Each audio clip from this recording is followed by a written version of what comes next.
Hi everyone, my name is Nguyễn Ngọc Ánh from Mage Slayer's team, and this video is the start of the development diary series of the game called the Mage Slayer. We create a devlog series with the main goal of recording, sharing moments during the development of our first indie game so that we can receive early feedbacks throughout the development process and hopefully we can get noticed by publishers or investors. In this first video, we'll be talking about the concept and the idea of the Mage Slayer.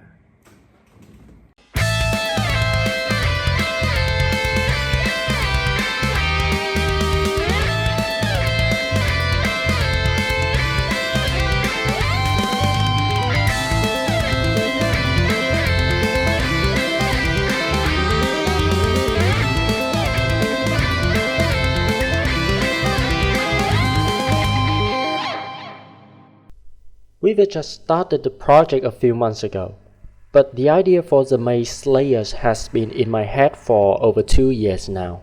I've always wanted to make a game that I would love to play, and I would be willing to die for. When I think about that, I always think of action games like Devil May Cry or Ninja Gaiden. I love the feeling of controlling characters with fluid, stylish moves. The problem was that I didn't think that I had the skills or experience to make a game like that. Not yet. There's a lot more to learn to make an action game than just designing a combat system. You also need to think about level design, environment art, and performance optimization. So I decided to start with a simpler idea that I would handle. I still wanted to make an action game, but I would make it a side-scrolling, or you can say 2D and a half, instead of a full 3D game or third-person perspective. I chose this concept not only because it was fit to my level at that time. Now I can say that I'm more confident to start a third-person game project. But also it's because I myself really love some games with similar concept. You can see that there are many extremely high quality 2D and a half hack and slash games on the market. Some of the games that have left a strong impression on me up to this point are mostly games I played since I was in middle school, such as Grand Chase, Elsor, Strider. These are all games that inspired the idea of the Mage Slayer, from the game feel, combat system, art direction, and so on. Once I had a good idea of the gameplay, I started thinking about the story. I wanted the game to have an universal message that would resonate with people. I started by brainstorming a list of topics that I was passionate about, as well as quotes or proverbs that had a special meaning to me. Also, I thought about the kind of character I wanted to create. At first, I thought about a story about inequality and a character who uses a katana with superhuman speed like Kenshin Himura from Rurouni Kenshin. I love the swordplay in those movies, and I wanted the katana to be the main weapon of my protagonist. For the inequality theme, I came up with the idea of a world where magic is abundant, and people's social status is determined by their magical power. The protagonist would be born without any magic, making him a member of the lowest class. To protect himself and break down the prejudices that cause inequality, he would use his swordsmanship and strength gained through rigorous training to defeat the powerful mages of the world and save it from a great danger.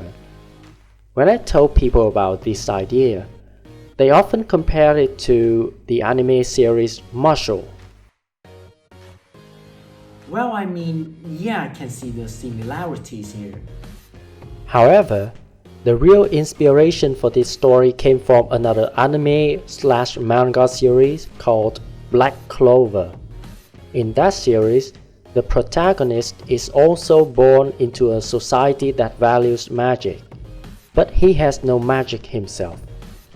Later, he acquires a variety of swords with abilities like magic resistance, magic reflecting, and magic absorbing, as well as incredible physical strength. With these, he is able to defeat powerful mages and changes the way people see him. The only difference is that my protagonist will have none of that luck. He will have to rely solely on his swordsmanship and speed to fight. However, this difference still didn't make me feel satisfied. When the mood of both the other anime/manga series tend to be quite bright, I wanted the world of the Mage Slayers to be darker, a lot darker.